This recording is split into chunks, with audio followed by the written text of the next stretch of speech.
घरबाट केही नभने पनि एक्सपेक्टेसन भने हाई नै हुन्छ। जय Shri Krishna. Welcome to day 47 of 90 day challenge. Suddenly आज रियलाइज भयो कि यत्रो दिन केही नगरिकन बितिसक्यो। पढाइ छाडे पनि यत्रो भइसक्यो। No work not anything. घरमा पनि थाहा छैन छोरा के गर्दैछ भनेर। Their expectation are high with me. अनि छोरो सहरमा केही नगरिकन बसिरह। अब के गरौँ? काम खोज्न जाँदा काममा पनि अड्किरहेछु। कहिले फिक्स हुने हो थाहा छैन। अनि यो हालतमा गाउँ जान पनि उचित हुँदैन। यी सब दिनहरू त्यसै बितिरहेको छ। घरबाट मलाई केही भन्नु आएन। त्यही पनि आफैलाई छुट्टै रियलाइज भइसक्यो अब त केही गर्नुपर्छ भनेर। आई डोन्ट नो यो एज कमाउने हो कि रमाउने हो, तर आई हेभ सम रेस्पोन्सिबिलिटिज। घरमा बुढाबाआमा झन् बुढा हुँदै गइसके अनि मेरो काँधमा भार झन् बढ्दै गइरहेको छ।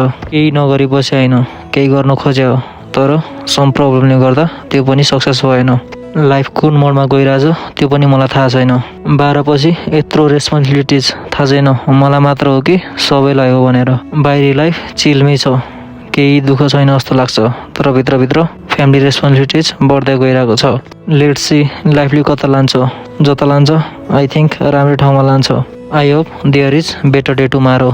This is for today. Do like and subscribe the channel. Time to do it again tomorrow.